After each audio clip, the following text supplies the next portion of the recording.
Hello friends, मैं ज्योति आपका इस यूट्यूब वीडियो में आपका स्वागत करती हूँ। और आज का जो हमारा टॉपिक है वो है place value and face value.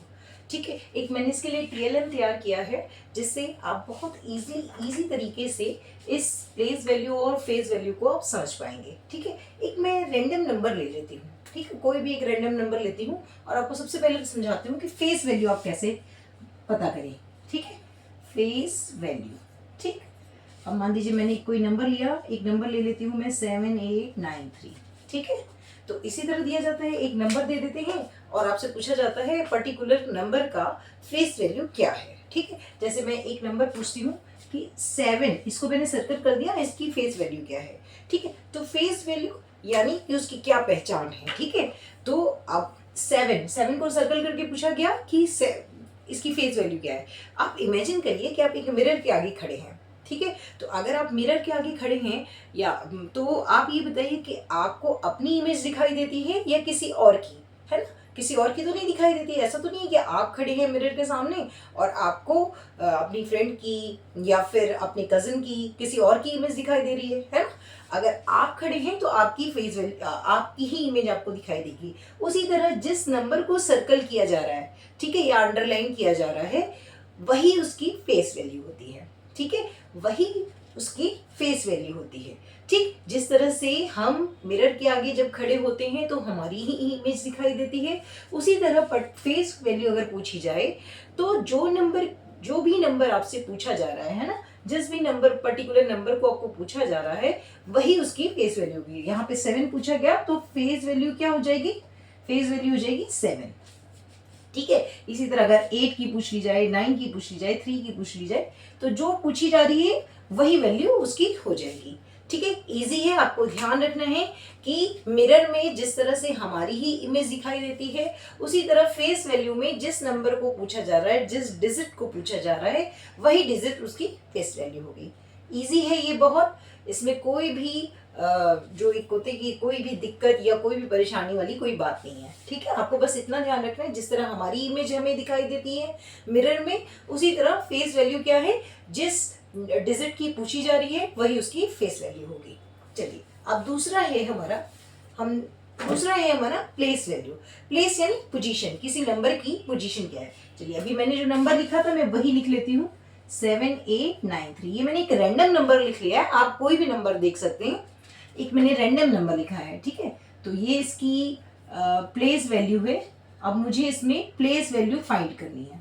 ठीक है, प्लेस वैल्यू फाइंड करनी है। अब मान लीजिए किसी नंबर को मैंने पहले हम इसको देखते हैं टीएलएम से, इसको हम कैसे देखेंगे। 7, सबसे पहले 7 है तो मैंने 7 को ले लिया। उसके बाद दूसरा नंबर है 8।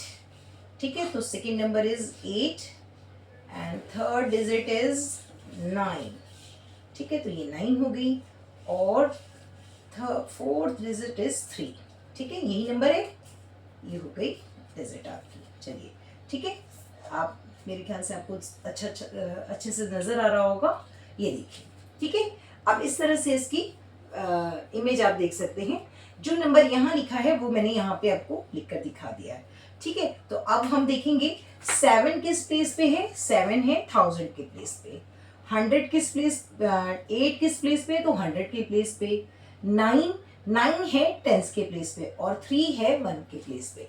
ठीक है, तो यानी इनकी पोजीशन किस तरह से है, 7893। ठीक है, अब हम इसको सॉल्व कैसे करेंगे, चलिए इसको भी देखते हैं थोड़ा। ठीक, सॉल्व कैसे करेंगे, देखिए सॉल्व करने का बहुत अच्छा तरीका है। आप इसको इस तरह बना लीजिए। ठीक, अब देखिए 7 है, पहले हम 7 से निकालते हैं। ठीक है, अब मान लीजिए 7 का आपको प्लेस वैल्यू पूछा गया कि 7 की पोजीशन क्या है। ठीक, तो आप 7 के बाद 1 2 3 डिजिट आप 0 लगा देंगे। जो डिजिट है बाकी के उनकी जगह पे आप 0 लगा देंगे। ठीक है, 8, आप 8 के बाद क्या है, 8 के बाद है 2 डिजिट, तो आप 2 0 लगाएंगे। फिर 9 के प्लेस पे क्या है, 9 के बाद 1 है तो आप 1 लगा देंगे। और 3, क्योंकि 1 के प्लेस पे है तो 3 का 3 रहेगा। 3 के आगे कोई डिजिट नहीं है तो 3 सिंगल होगा। अब इसको अगर एक्सपेंडेड फॉर्म में लिख दें हम, तो एक्सपेंडेड फॉर्म में इस तरह से लिख सकते हैं 7800 प्लस 90 प्लस 3 इक्वल टू 7893 यानी 7893 ठीक है। तो इस तरह से आप प्लेस वैल्यू और फेस वैल्यू किसी भी छोटी छोटी एक्टिविटी से अगर आप करेंगे तो आप बहुत इजी तरीके से इस चीज को कर पाएंगे। ठीक है। दूसरे एक और नंबर मैं आपको बताती हूँ। कई बार इस तरह के नंबर आते हैं तो आप लोगों को प्रॉब्लम होती है। जैसे 1093 की जगह मैं कुछ और लिख देती हूँ, 54 लिख देती हूँ। चलिए ठीक है। अब देखिए 1054 ठीक है। अब मैं इसको लेती हूँ 1, क्योंकि 1 के पहले 1 है, उसके बाद है 0 ठीक है, 0, फिर है 5 ठीक है, और फिर है 4 ठीक है। ये नंबर है। अब आप देखिए 1 किसके प्लेस पे है, 1000 के प्लेस पे, 100 है 0 है ना, 100 के प्लेस पे है 0, 5 किस प्लेस पे है, 10s पे, और 4 है 1s के प्लेस पे। अब हम इसको फ्रेम करते हैं। मान लीजिए ये नंबर है, तो मैंने ये क्यों बताया ये भी मैं आपको बताती हूँ। 1 के बाद देखिए क्या है, 3 बार, 1 2 3 डिजिट है तो 3 0। अब 0 है तो 0 के बाद अगर हम 0 लगाएंगे भी तो उसकी कोई वैल्यू नहीं है, क्योंकि 100 के प्लेस पे क्या है, 0 है, तो ये 0 ही रहेगा ठीक है। और 5 के बाद 2 डिजिट तो 50, और 4 के बाद 4 है ना, क्योंकि 4 जो है वो 1s के प्लेस पे, तो इसका भी एक्सपेंडेड फॉर्म इस तरह से लिखा जाएगा। 0 तो कुछ होता नहीं है ना, तो और फिर 50 + 4 ठीक। तो ये आपका प्लेस वैल्यू हो गया। इसमें क्या है कि 0 कुछ नहीं है ना। 0 मैंने इसलिए लगाया कि जब आप इसको एक्सपेंडेड फॉर्म में लिखें या इस तरह से बताएं तो 0 के प्लेस, जो 100 का प्लेस है वो 0 है, यानी 100 नहीं है इसमें, 1054 है ठीक है। तो आई होप कि आपको ये वीडियो अच्छा लगे, समझ में आ रहा है तो लाइक, सब्सक्राइब और शेयर करना ना भूलें।